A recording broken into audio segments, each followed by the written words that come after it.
right or to the left of me. There's a reason the owners are at that same level. They could sit anywhere they want in the stadium. And it's the best view is number one, because my most important job on game day is to call the game, and I need to have the best view, okay? And I don't have to rely on others to give me a bunch of information. How about communication with players? It's fine. All the coaches, all the position coaches will be down on the field, and any communication I have to make to the players will come through them, and I have confidence that will be seamless. How much were you involved in the free agent signing of CJ? Well, I was involved in it, to the degree that any of the ones, but obviously that's Howie's final decision, and that's the guy Howie wanted. So I assume you liked him. And why Oh, yeah. Why do you think he'll be effective? I think he'll be good. I think he's had a good camp so far.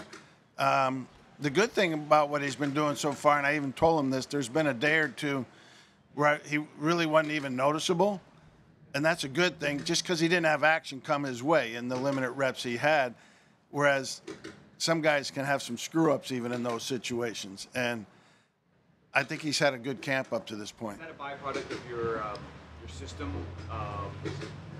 having probably a fair amount of too high safety shell? I wouldn't go that far because we're down. We play a lot of single safety too. What have you seen? A couple weeks into camp, what stands out to you about the corner and inside linebacker competitions? That it's a good competition going on.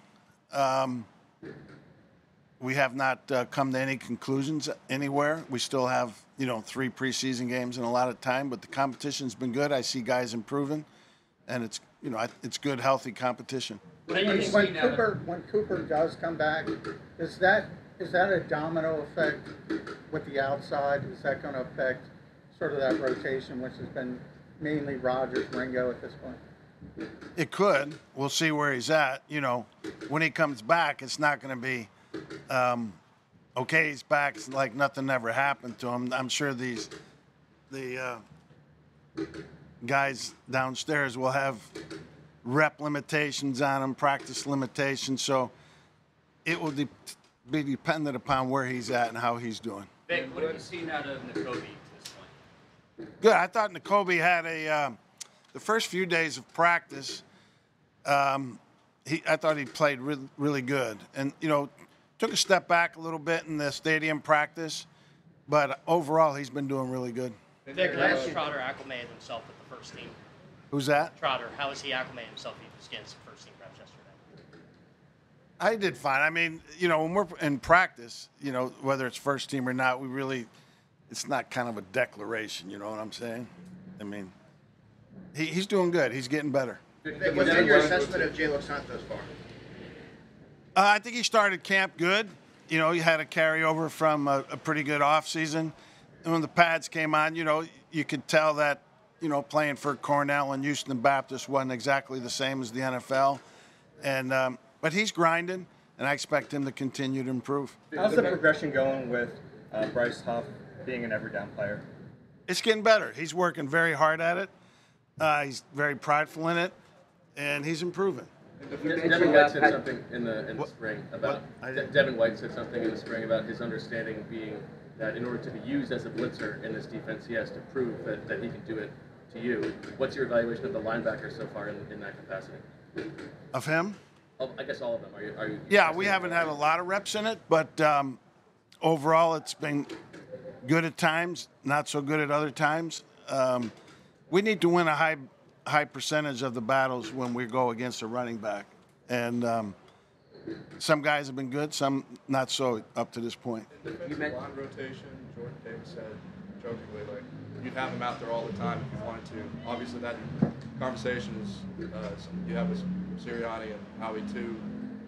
In the past, were you preferring that in some way to make room on other spots of the roster and defense? Does it affect how many defensive linemen you end up carrying? Is that part of your thinking before? No. I mean, we have a minimal amount of D linemen that we need to have, and hopefully we'll have that. But no, you need you know, in the past here, they've counted guys like Sweat and Huff as D linemen, you know, whereas they're more edge players, outside linebackers, the pure D linemen, D tackles, you know, they'll, you know, I don't want to speak, they'll need to be a minimum of 5 to 7 on the roster. Vic, you mentioned Patrick Willis. I know Willis and Bowman is a tough curve to be graded upon, but to what degree does your defense rely upon high-level production from the linebackers?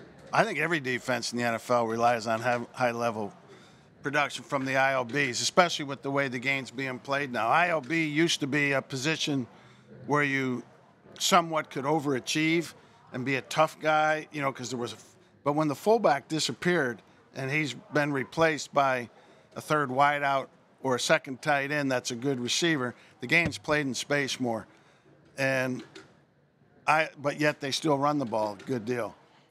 So the ILB position has become a more demanding position in this last decade or so. And it's hard not to play good defense without good ILB play. And these guys are working hard to get to that level. We saw you use a couple 4-down looks. I understand you're probably just going to throw a lot of stuff out there during camp, but is that playing to a strength? Not necessarily. It's more of a schematic thing. When you look at Milton Williams, like what does he add to that D tackle group with Jordan and Jalen? Yeah, I like Milt. Milt's a good player. He's solid, both versus the run and in pass rush. He's a guy that I've, from afar, have liked that the Eagles have had. In fact, I tried to get us to trade for him last year in Miami, but Howie wouldn't do it. But I like Milt. Milt's a pro. How about Moro Ojomo, just to follow up on that? It looked like he was... Yeah, he's getting better. He's showing up. He's on the lighter side as D linemen go, D tackles, but he's athletic, plays extremely hard, very coachable, and he's had a good camp. You mentioned your analytics that you kept to yourself. Can you explain the proprietary nature of those kinds of things when coaches are learning from you? No. Zach Vaughn, a little bit. You mentioned inside. He's played outside in the past. Are you focused on him as just an inside linebacker now, or does he still have that versatility? He still has that versatility, and that's kind of what I was saying before, learning our team as we go through the rest of camp. You know, we'll be able to use him in different ways because of his versatility. What have you seen from Nolan Smith in terms of like his polish as a pass rusher? Yeah, he's been getting better. Obviously, speed is his calling card. You know, he's light as comparison to NFL standards on the edge. So speed and athleticism has got to be where he makes up for that. And he's been doing a good job. Do you have a process to hone your play calling skills, especially with a lot of new personnel for you? Yeah, I'm really not following that question. Yeah, how do you hone your play calling skills knowing that you're going to have a bunch of new players to deploy? Yeah, I don't think it's play calling's part of it, but it's more so in my mind, if I'm hearing you right, of schematically what's the best thing to do with the group of guys we have. And then from that point, you know, the play calling plays a major part in it. When you were evaluating Quinion as a prospect, did you have inside versatility in your head, or is that something that sort of surprised you? No, that wasn't part of the equation in that, because I do think when you drafted a corner per se in the first round, he needs to be a corner. And then if he can play inside, that's a bonus. And this is a bonus right now that he's been able to play inside. We still really like him as a corner, though, too. Vic Graham said that he wouldn't be surprised if you wanted to see the starters play on defense Friday night. What goes into that decision, and would you like to see that? Yeah, I think Nick is going to, at some point, tell you guys what the rotation may be, generally speaking. I do think he's talked about playing those guys. I don't think he's made a final decision. But I do think it's good that guys get to play some in the preseason. Even the best players I've been around, they want to play, and they don't want their first play of the year to be a regular season game. You know, they want to get out there and feel it As far as forcing turnovers, is there any indication in a practice setting that will show a team's, I guess, volume for that, or does it have to come via game situations? Both. You know, our quarterbacks, Jalen in particular, has been doing a good job of not putting the ball in harm's way to where we can get it. But it's something that we definitely do need to improve on. Thanks, Rick. Thank you.